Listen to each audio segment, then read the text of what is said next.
Ajnanatimarandhasya Jnananjanashalakaya Chakshurunmilitam Yena Tasmai Shri Gurave Namaha. Okay, so welcome one more time. And if one of you can unmute yourself and say Hare Krishna, then I will know that things are reasonably working here. Hare Krishna. Hare Krishna. Alrighty. Thank you so much for that. And I'm still waiting for it to stream on Facebook. And yeah, this is so slow. I don't know, something wrong has happened to my laptop here. Gosh.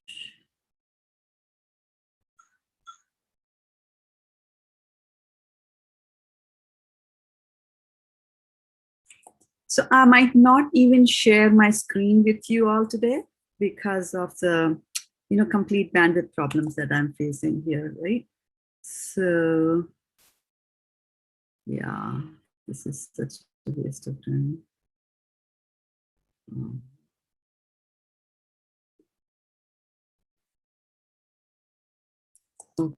Okay, I don't want to waste time here trying to stream it on Facebook. There we go. Just give me a second. Maybe it did. Okay, it's streaming, but it's not telling me. That's fine. All right, so we're going to do Bhagavad-gita, chapter number 3, verse number 23. And it's going to take me forever to bring it here. Just bear with me. I'll bring a copy of the Bhagavad-gita from the other room because my laptop has just died on me. That's why we say that you should have a hard copy of the Bhagavad-gita. We have it, Shraddha Mataji. I think most of us would have it if you don't Yes, want. Mataji. Yeah. I don't have it in this room. That's why I'm saying that I need to go to the other room to get it. I know you all have it. Most likely I sold it to you. Just kidding.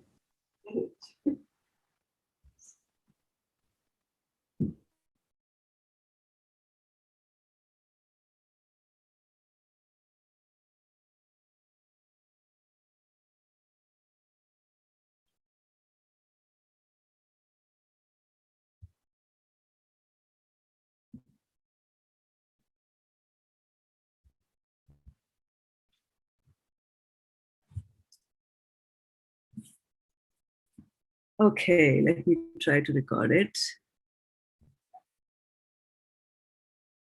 All right.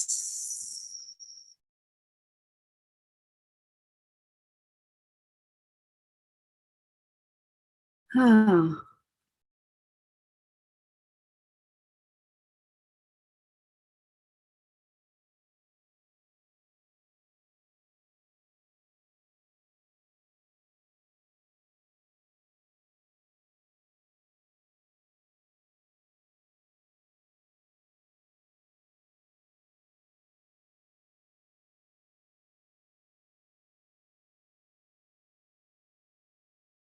Yeah.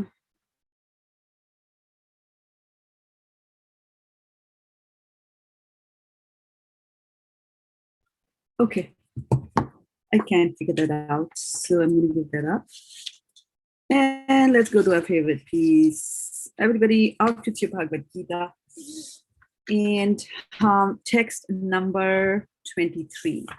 So last time we had talked about Krishna was telling Arjuna that there was no work prescribed for him in this whole 3 worlds, and he was saying, yet like, look at me, I'm still doing my duty, and you, Arjuna, you have a duty, you are a grihastha, you are a king, prince, and you don't want to do your duty, you're saying that I don't want to fight. So now in this verse, he's going to continue to elaborate more on that particular statement that he has made. And the statement from him is,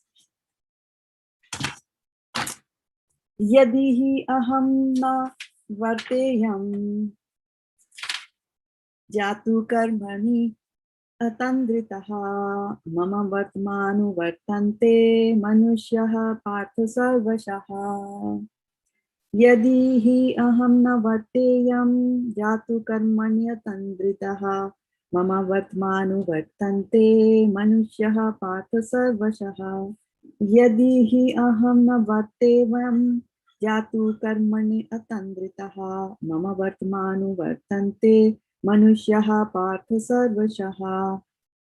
And then the word by word is yadi, is if, he, certainly, aham, I, na, do not, vartevyam, thus engage, jatu, ever, karmani, in the performance of prescribed duties, atandritaha, with great care, mama, my, vartama, path, anuvartante, would follow, manushyaha, all men, partha, O son of Pritha, sarvashaha, in all respects. And the translation is, for if I ever fail to engage in carefully performing prescribed duties, O Partha, certainly all men would follow my path. So now he is giving him the reason and the explanation to what he said to Arjuna in the previous verse, and that he's saying that, look here, I do all my duties, and you are saying you don't want to do your duty. He didn't say that, but he meant it. And here he's giving the reason and the explanation as to why he does his duties. So, for if I ever fail to engage in carefully performing prescribed duties, O Partha, certainly all men would follow my path. And in the purport, Prabhupada says, in order to keep the balance of social tranquility for progress in spiritual life, there are traditional family usages meant for every civilized man. Although such rules and regulations are for the conditioned souls and not Lord Krishna, because he descended to establish the principles of religion, he followed the prescribed rules. Otherwise, common men would follow in his footsteps, because he is the greatest authority. From the Srimad Bhagavatam, it is understood that Lord Krishna was performing all the religious duties at home and out of home as required by a householder. Srila Prabhupada ki jai. So let's take some reflection. What are your thoughts on these statements by Srila Prabhupada? Raise your hand so that I can have some order on the speaking. And then you have, I think, privileges to unmute yourself. And you have that, or you don't have those privileges? Do you have? Yes, you can unmute yourself. And let's see, anybody wants to share their reflections, their thoughts, their suggestions, anything that comes to your mind? Let's see. Mataji, it is 2.23 or 3.23? Not able to find that. Hare Krishna? 3.23, Mataji. 3.23.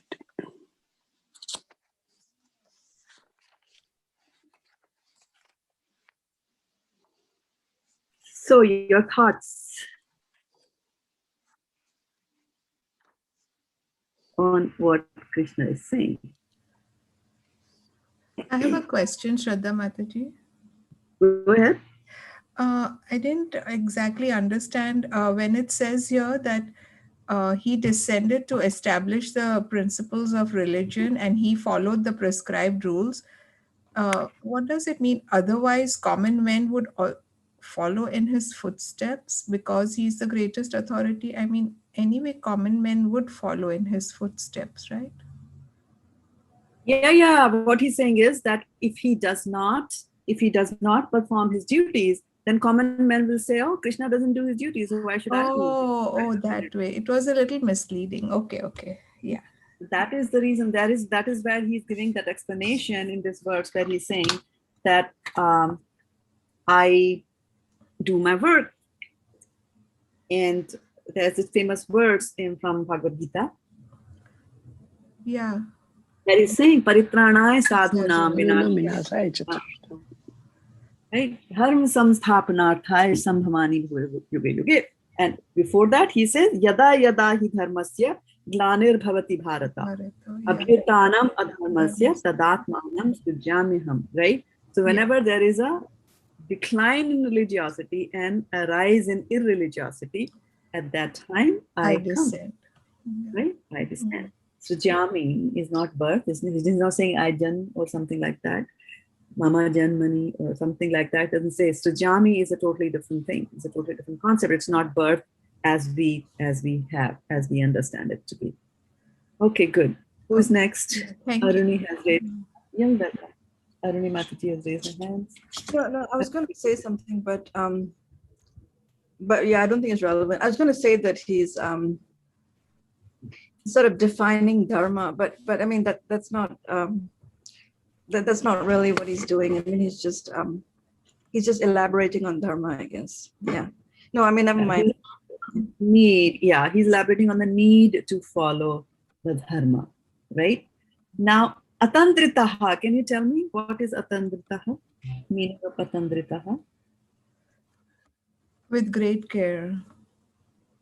Right? And what is he doing with great care? What does the translation tell us about what is he doing with great care? He's he himself is like following the rules and regulations so that others will follow.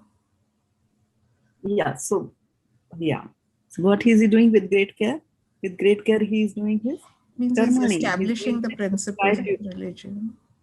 No. With great care, he is performing his duties. Yeah. Right? Karmani, in the performance of duties, atandrita, with great care. So he says, if I ever fail to engage in carefully performing prescribed duties.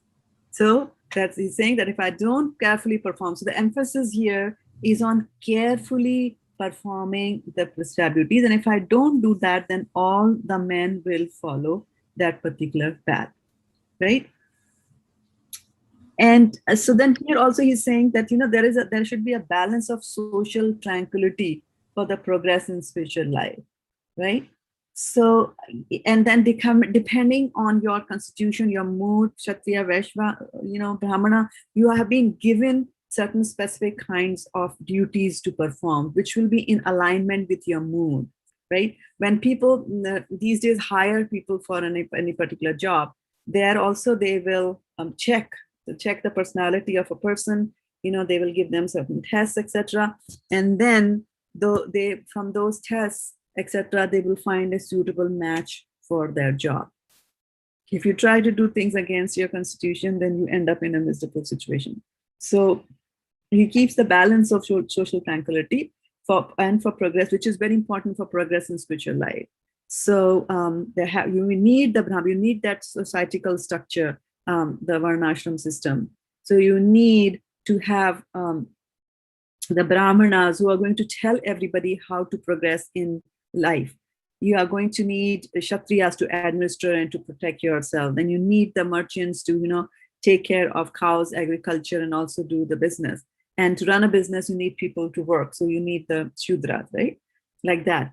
And so, this social structure is there. And then of course there is the there is the ashram system also, where you would be brahmachari. So you engage that time and spend all the time in doing studies. That's what you're supposed to do, right? A brahmachari is one who stays celibate, right? But nowadays we know that students are not celibate, right? So, so the focus is there. So the quality of education is also going to go down. The capacity to learn is also going to go down. And, as the teachers are there, similarly, the students are also, as the students are there, teachers are also in general, and not including Sukumal Radhi Mataji, but I'm saying in general that, teachers come for, they want to earn some money. So they are just doing that. And they cannot be an example for their students. And it's very, very important that when people are in a high position, that they do things so that, people down below look at them with admiration and want to follow and follow into the right path. Because nowadays what is happening is as people instead start following movie stars and cricket players and football players and things like that. And I still remember when we were growing up, Vidyavadu's, there was a classmate, and she was talking about that when she was younger, which means that she was maybe 10 years old or 8 years old, something like that. She wrote a letter to a very famous film star. And she was saying that, I want to become a film star myself. So please guide me what I should do. And so she got a letter from the film star, and the film star scolded her left, right, and center and said, this is the time of your life to study. This is not the time of your life to think about and dream about becoming a film star. So first finished, and it was a very reprimanding letter that she got there. So you see, that's the kind of a film star you would want, who is guiding people in the right direction, doing the right things. And so here also, because Krishna is the supreme and the great, when people start looking at him, and they might think that we can get away with that. And when you don't follow the Varnashram system, then the tranquility in the society is also going to be damaged. Now, here, the way that things are set up, and especially in this country, where people have to keep on working till they become very, very old to be able to get a suitable pension amount, or to get medically covered and things like that, right? So they are constant. So the older people are constantly working. So what happens to the younger generation? They don't have a space to expand and grow and be promoted because somebody is already hogging that seat over there. So obviously there'll be some tension that goes in over there. And of course, if the society is not following the Varna principle, then everybody would like to become administrators, and nobody would like to become a Brahmana. Now, Brahmanas are needed to guide the society on what is the right way and what is the right thing to do, right? So Krishna is saying that I have created Chatur Varna Maya Shishtam. He has created all that, and he does that so that one can have tranquility in the society there, right? And we can see the after effects of that, right? I mean, earlier, number one, there used to be joint families. And why would there be a need for a joint family when people are doing agriculture, or some sort of a business? They need pairs of hands. They don't believe in everybody, so they start to rely on their own family. Family in general stays together. They live in a joint family. Of course, there might be some frictions on, difference of personalities and things like that. But recent studies have shown that the amount of stress that you get living in a joint family with, mothers-in-law and sisters-in-law trying to rub you the wrong way, the kind of stress that you get is much less than the kind of stress that you get if you're living alone in a nuclear family. And that's one of the reasons that you see that so many, young people are getting separated, and there's so much every other day I, hear about that couple is splitting, young people. And one of the reasons for that is also that they don't have any seniors around them to guide them on, what you're doing is wrong. Both are there. The average, experience in the home, if both of them are 24, is 48 years of experience. And it's not exactly 48 years of experience. It's only 24 years worth of experience, but that's the highest that they have gone in their life, right? But if you have somebody mature around you who has lived their lives and maybe made some mistakes and understood what it means to make those kind of mistakes, they are there to guide you. And what to speak of, they are also there to take care of your kids when you have to go and work. So things were, done in a proper way. They were designed in a proper way. And by not following that, we are seeing all the repercussions of that. Although Krishna did all that, Krishna married 16,108 wives, he used to be a good father, spend time with his kids, play with his kids, spend time, prayers, etc. in the home to put a good impression on people, right? Because we had read about that verse in Srimad Bhagavatam, which says that if you cannot, you have no right to become a guru, a mother, a father, and so on and so forth. The list is long about if you are not able to deliver the people who are under your protection, right? So that is very, very important thing to happen in life. And so Krishna has done all this, and we are seeing the repercussions of all that, right? So, so these rules and regulations, Varnashram, etc., they are created for Krishna, not for Krishna, but they are created actually for us, because Krishna doesn't need anything. And why? Because Krishna is the supreme powerful. He doesn't need anything. We are the ones who have to go here and there and beg and borrow and steal like that, right? So one of the things that again, Varshana Mataji, is there a hand that you're raising here? Is there a question that you have? Yes, Mataji. Okay. Not question, but I was just saying, Mataji. So we feel, one feels very happy that I have become a mother or a father. But here Krishna is clarifying that your responsibility increases and you have to be an example for example for your children. So as your status go higher, your actually responsibility also goes up, and we have to be very careful while performing our duties and while doing any work. Even taking a step is become a responsibility of ours, so that we become a good example to others. Hare Krishna. Yeah, exactly. And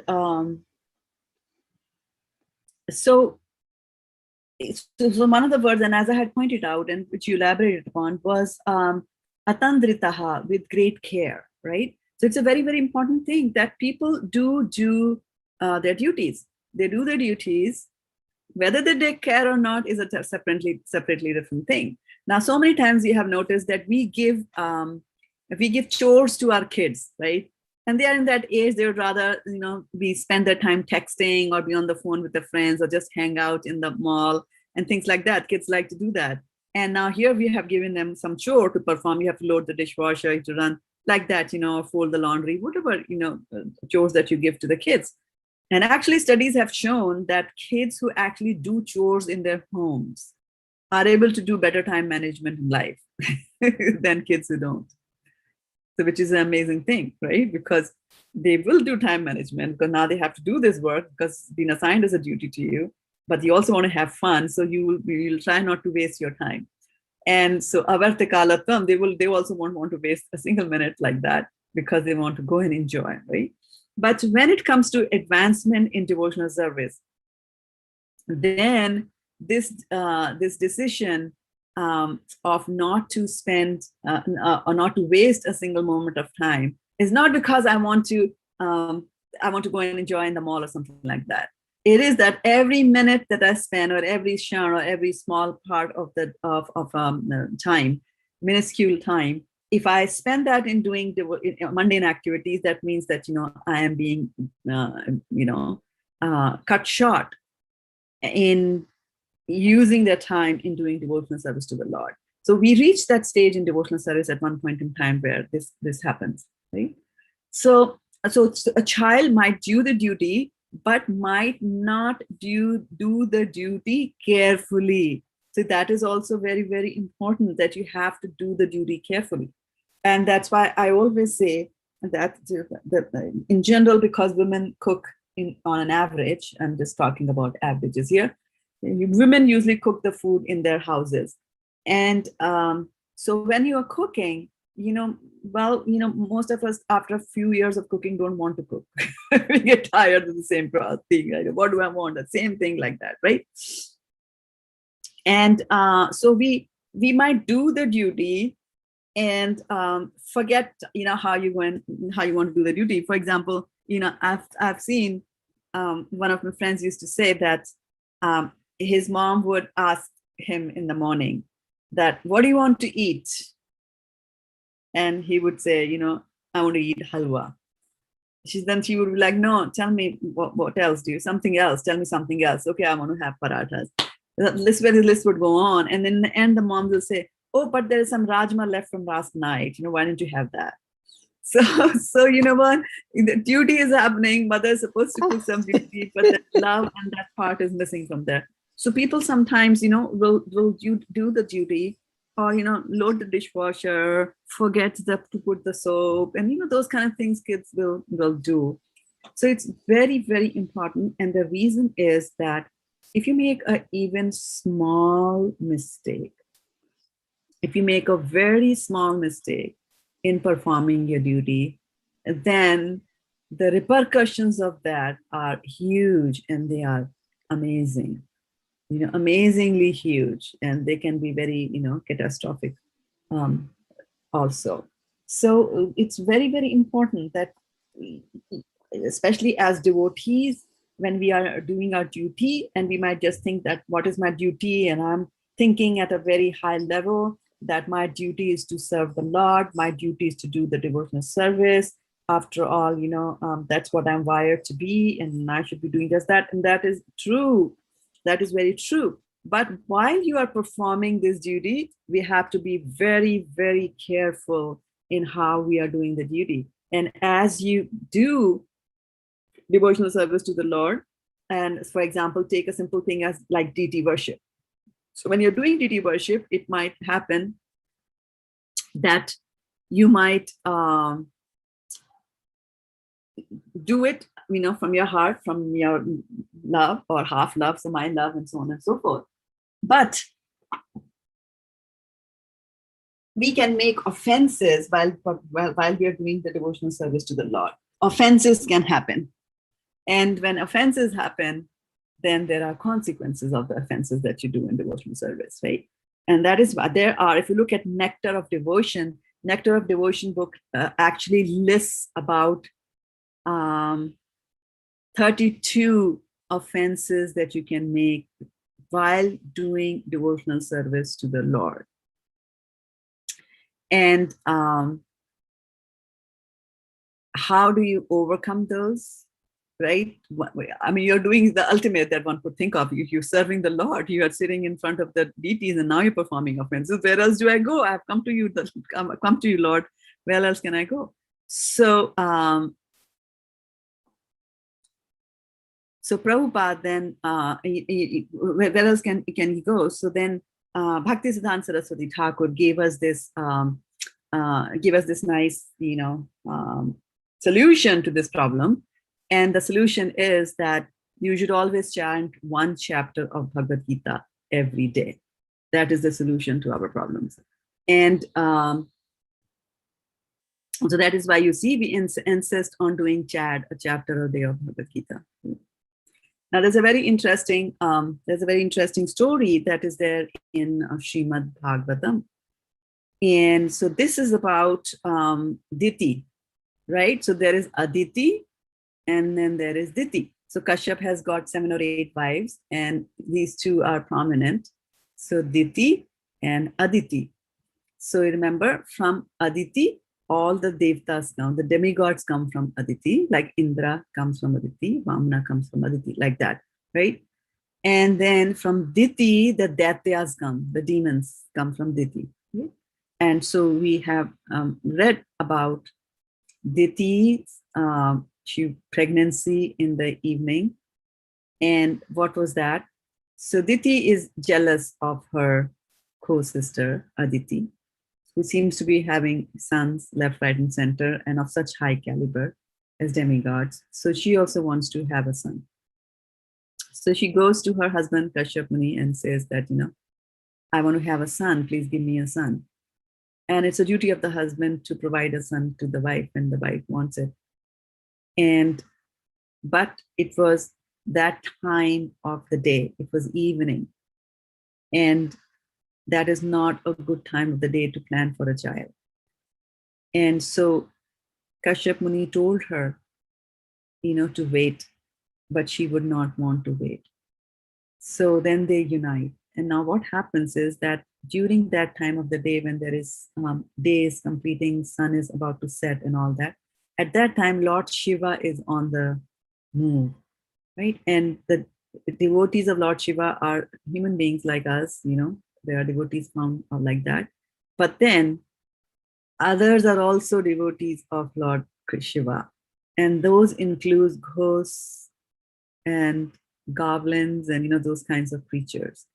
So ghosts, etc., are souls that have not found a body, a gross body. So they're roaming around, they need a body.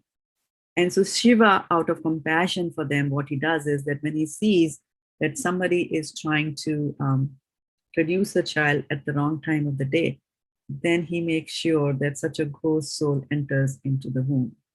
So when this thing was happening between Kashyap and Aditi, so she gets pregnant and then she feels very bad about it. And because it's also considered to be an offense to Shiva to do this, because it's generally said not to do it. And so when all this happens and she's very, very ashamed, and especially Lord Shiva, as we know, is the elder brother of Kashyap Muni, being born from Brahma, like that. So they both feel bad, and now she's very, very scared. And so she's very, very scared, and then she looks at her husband. And the husband says, well, because of what you wanted, because of what you desired, so you are going to get sons. But those are going to be demons, and they will be killed by Lord Krishna. So you see, yes, it's a duty of a couple to produce children. It's a duty of, to want to have a son in the Grihastha ashram, like those kind of things for those on the mundane plane. And so it's a mundane duty to have a son. If you're on the spiritual path, you don't need kids. So one small mistake by Diti, one small carelessness, right? Atandritaha, right? He was not atandritaha. He was tandritaha, right?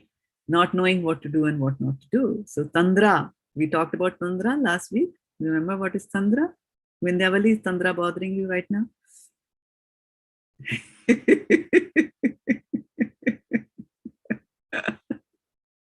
So Tandra is like when you are inattentive, right? You're half asleep, you're half awake. So like that. So atandita means you're alert. So they were, of course, they were not half asleep and half awake, but they were careless. They were careless about the time of the day. And then when she knows that Lord Krishna is going to kill her, the Lord is going to come and kill her sons. So what she does is, and those days ladies had that power, she does not give birth. She keeps the child in her womb for 100 years. For 100 years, they are like that. And we start howling in the 8th month or 9th month of pregnancy, right? 100 years she kept them, so much love for the child, which is not even born yet, right? And so one false move, and then of course, when she gives birth to the children, all ill omens are there all over the place. And who is born? Hiranyakashipu, Hiranyayaksha, right? Those two demons are born. And of course, they get killed by the Lord much later on. But we see that a slight mistake on her part. And this is what happens, right? And then they get killed. And when they get killed, she's a mother, right? She feels bad about it. She feels very, very bad about it. And then she doesn't know what to do. So she goes back to her husband. And she says, tell me something, give me something, right? So that I'm feeling so bad. Aditi's children are coming and killing my, So give me a child who will kill Aditi's children. Indra, to be precise. So then Kashyap says, okay, you follow these rituals. Some vrata you have to do. And so you start doing that vrata, but which was to Vishnu. And so she now, Diti, starts praying to Vishnu. And so there are some rules and regulations. You have to take shower so many times. You don't have to eat. And after you eat, you have to wash your hands, wash your mouth. And then again, after a few hours, go and take a shower again, like that, to pray. So all those things are there built in the ritual. And as all this is happening, she also gets pregnant. And there's a glow in her face because this time she's praying to Vishnu. And then guess what? The networking system is very nice. It just takes a little WhatsApp message. And so somebody WhatsApped Indra and said, hey, Indra, do you know what your aunt is doing? She's scheming to give birth to somebody who's going to kill you. And you know what happens to Indra when he hears anything like that. So Indra then comes and he says, okay, now I need to kill the kids who are there in the womb. But how can I go and kill? She's my aunt. So let me do one thing. And how can I get close to my aunt, right? Really get really close and pally with her. And then I'll kill the children in the womb. So I need to get really close. And so that I can do by doing service. So I'll do a lot of service to her. She'll be happy. And then she'll allow me to come, be around her. And then in that protects, whenever there's a chance, I'll go and kill them, kill the child in her womb. So, so she's observing, he's observing, but now she's praying and she's doing all these things. So those are doing some kind of a mundane protection, right? A kavach, you know, from prayers can form a shield around you. So she's doing that. And so Indra is watchful and serves her, and then brings the food and puts it in front of her, you know, should I take you out? And all the time she's watching, like, let me see if she makes one little slip in her thing.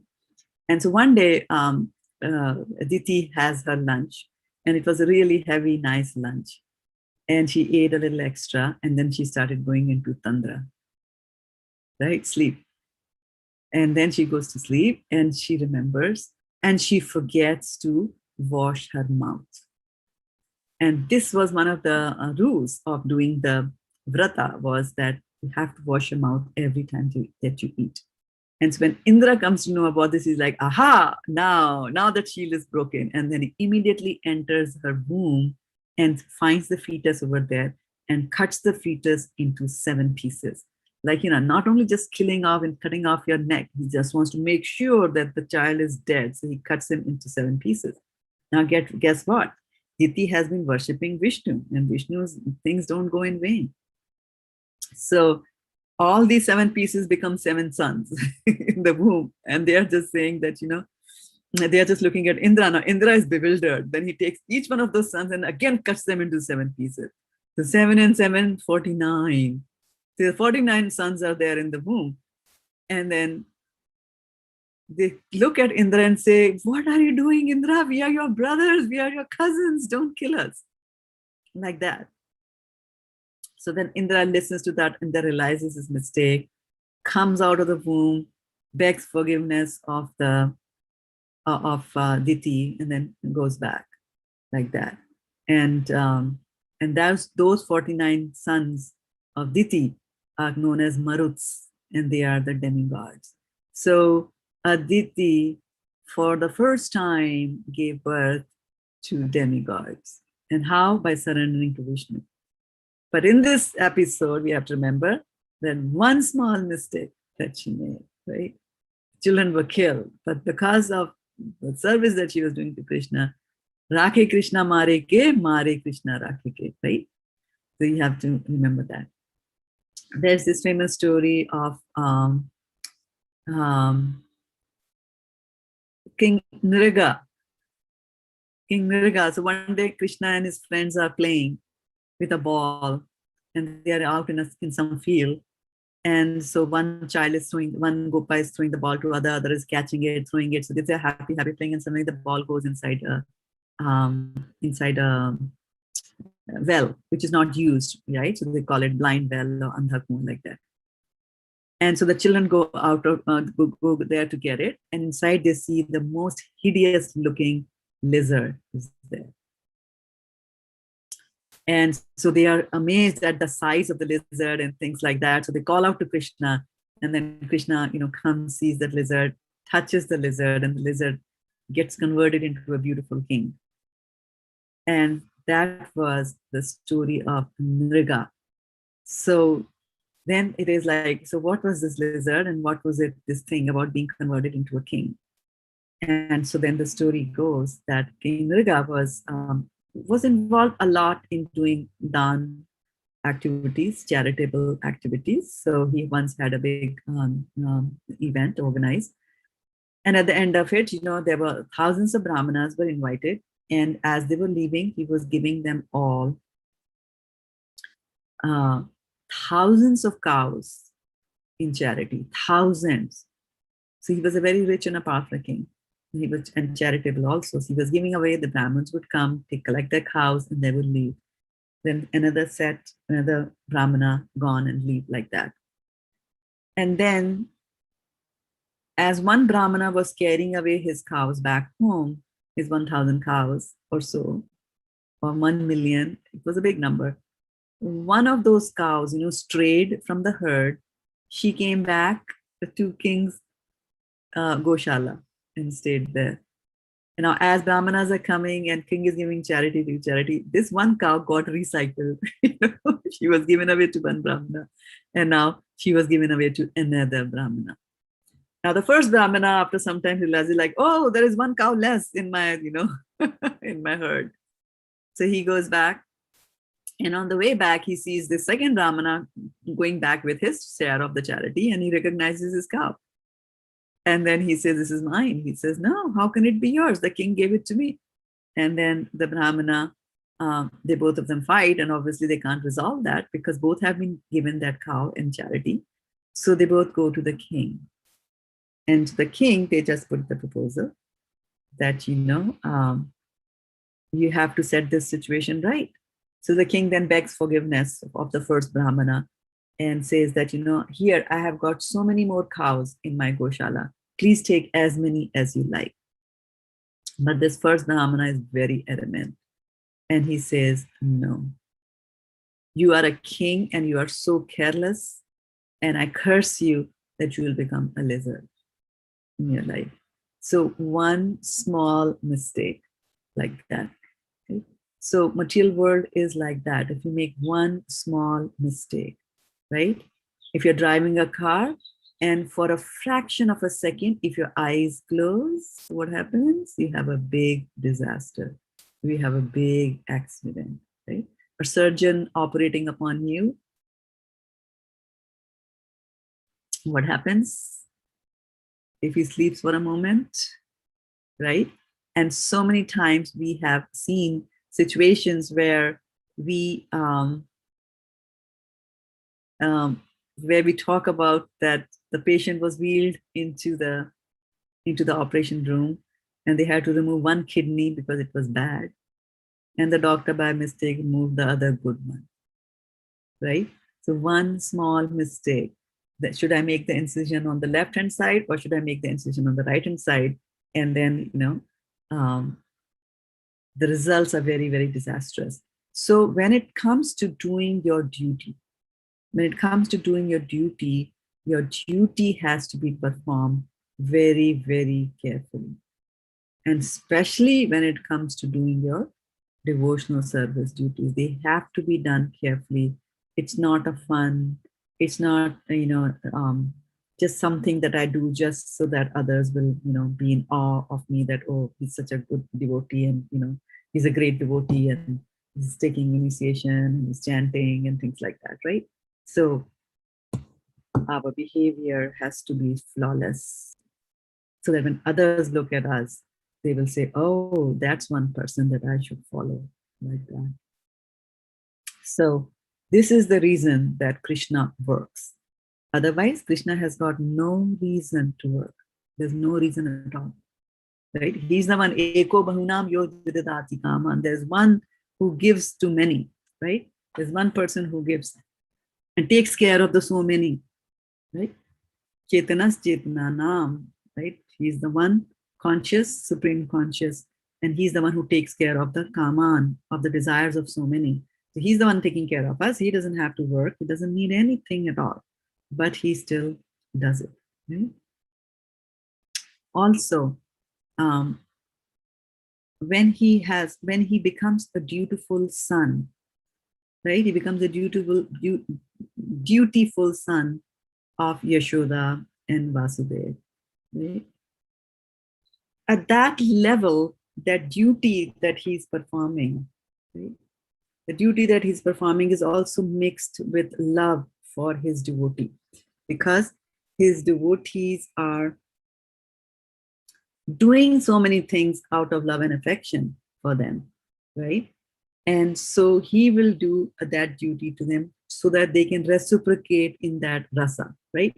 Like Vasudeva and Devaki, they always want to have the Lord as their son, right? So to fulfill their desire, Krishna will take birth in their family as a son, and then he will also perform the duties of a son. Otherwise, that rasa will not be there. He'll behave like a son, so he'll also be naughty sometimes, and later on he'll be respectful, taking care of them, and so on and so forth. Like that. So as duty elevates, right, and as we start to move towards perfection of duty and perform our duties perfectly, then at that stage, because of the bhav that you have, the duty itself becomes a very relishable thing for you. So as we practice doing our duty carefully, right? So that is a practice. So similarly, when you're doing devotional service to the Lord, in the beginning, we do sadhana bhakti, right? Sadhana bhakti, because it's a practice. I'm practicing how to do my duties, devotional duties carefully. I have been giving rules and regulations that I have to follow in order to do my devotional service. I might not like it. Nobody likes to do duty. Nobody likes to do their duties. Every day, get up in the morning and it's like, oh, I have to go to office. Oh, I have to do this. Oh, I have to do that, right? So it's not like that. As you progress in doing your devotional service, the very act of performing sadhana bhakti will itself purify you, right? The very act of chanting will purify you. I'm not able to chant properly because I have anarthas in my heart. So what can I do? I've been chanting for 20 years and the chanting is very bad, so I should give up. No, the Shastras say, don't do that, because the cure for bad chanting is more chanting. So have faith in the holy name of the Lord, that the holy name itself will purify us. And as the purification will happen, doing sadhana bhakti, that duty will become a loving duty for you. And that is the stage where prem is being, is setting out in the horizon. Love for the holy name, right? Namabhasa, prema, like that. So, and then, who cares whether it is duty or not? You're doing it with love, right? And so there is no concern whether I'm doing it carefully or not, because you will do it carefully because love is there. So ultimate aim is to get love of God. That's it. Okay, so let's see. Any reflections, any questions for 5 minutes here? And thank you so much for those of you who are watching us here on Facebook.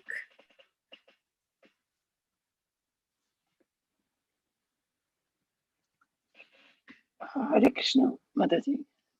Hare Krishna, Dandavat Pranams. Dandavat Pranam, Mataji. Mataji, you just said that if we are not chanting the holy name carefully, offensively, if we are chanting, then next sentence, what did you say? I said, don't give up chanting. Don't because give up cure chanting. for bad chanting, cure for bad chanting is more chanting. More chanting. But More chanting. even then, suppose you see you're chanting, you still feel that it is not. It is not still. It still has a flaw. Then you see, you feel disgusted at times at your own self, that what a useless person you are. You are not chanting it properly. Right. And then when you Then feel, and what? when you realize, then when you feel, and then when you realize that what a what a lowly person I am, right? Once we realize how low we are, where can we go? After that realization, where will we go? Where can we go? Go to Krishna for his mercy. That's what I'm saying. The cure of bad chanting is more chanting, right? So next, when you get that realization that, I'm not up to the mark, whatever mark you have set, right? I'm not up to that mark, then you have to go to Krishna. How will you go to Krishna? More chanting. And now this time, having got that realization, wonderful realization, then you will, your chanting will improve, because now there will be some, stronger emotions as you call out to Krishna.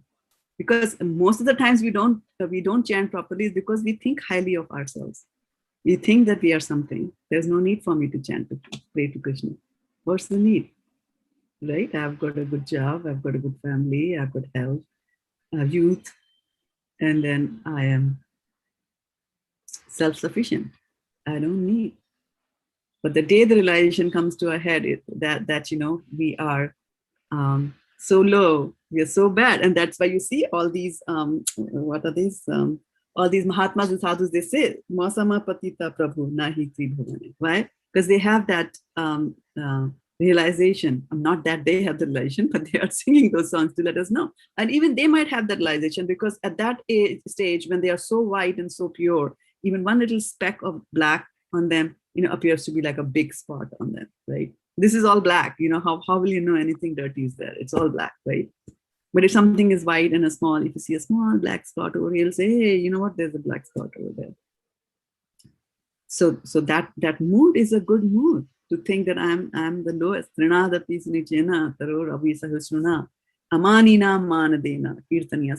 So when you come to that humble position, and humility will come from the realization that I am indeed the lowest.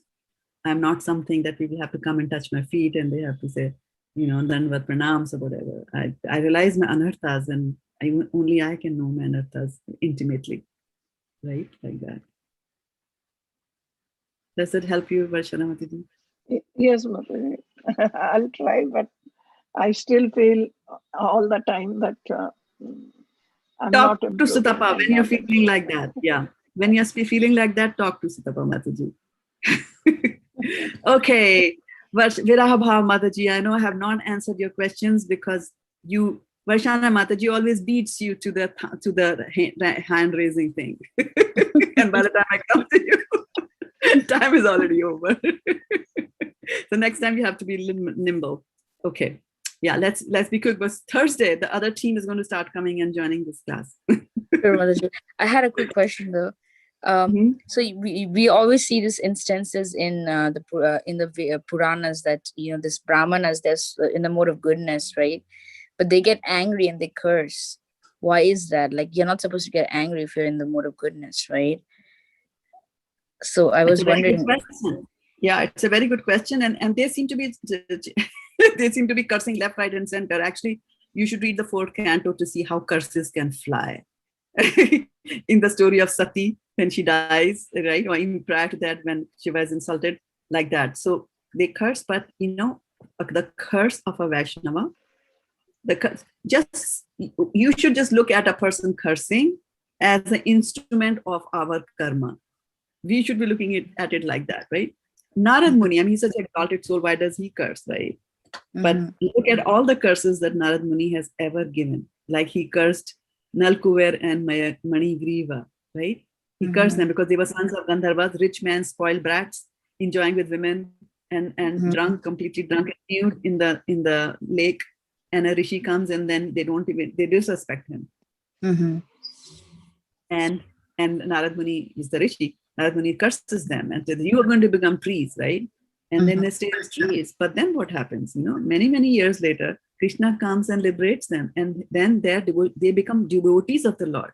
So that ultimate result of that curse was they became devotees of the Lord. If Narad Muni would not have cursed them, what would they have done? They would have gone back to the ladies, right? With whom they were enjoying. And the next day again and again, right? So these curses that come from the Vaishnavas are really, powerful and beneficial curses. We might not see the effect at that time, but in the long run, they're always beneficial. Okay, Mataji. Hare Krishna. Thank you. Hare Krishna, Mataji, I don't have nothing to ask. I just wanted to ask about a sloka, because most of the time you use that Anukulenunu Krishnanu. From which verse, Mataji, that one? This is actually, you might not find it online that easily. I'll have to hunt around and see, because it's not in Veda base. This is from Bhakti Rasamrita Sindhu, Bhakti Rasamrita Sindhu, and which is written in Sanskrit. That has got about 6,000 verses in it. So it's a big set of, big volume. And so what Prabhupada did, and it goes very deep into devotional service. So what Prabhupada did was he made a summary of that, took a summary of Bhakti Rasamrita Sindhu. Bhakti Ras Amrit Sindhu means it's an ocean of nectar, right? Bhakti, right? Ocean of love, of devotion, like that. And so he condensed that and translated that into English as nectar of devotion. So in the nectar of devotion, you might not find this verse, quote unquote like that, but I will send you the text of it. Okay, Mataji. I'll tell you, right. Thank you, Mataji. Right. Anya bhlashita shunyam jnana karmadinavit anukulyena krishnanu shilanam bhakti muttama. Varshana Mataji, you might have that verse, right? Do you have that verse? Mataji, I'll look for it and send her. Okay, look for it. Yeah, look for it. If you find it, give it to her. If you don't find it, tell me. Then I will find it. Okay. Can you share it with everyone, please? Vanshana will share it. Yeah, she will share it on that book. Thank you. Okay. Thank you, Mataji. Alrighty, take care, my dears. And I'm sorry about this. I don't know what's happened to my laptop. It's just gone crazy. Yeah. It was completely pixelating, and I think it's dying its death. I've used it for 6 years now, but it's too much. Yeah. Thank you very much, Mataji. Welcome. Somehow I managed. Thank you so Somehow much. I managed today. Vaishnave Namo Namo.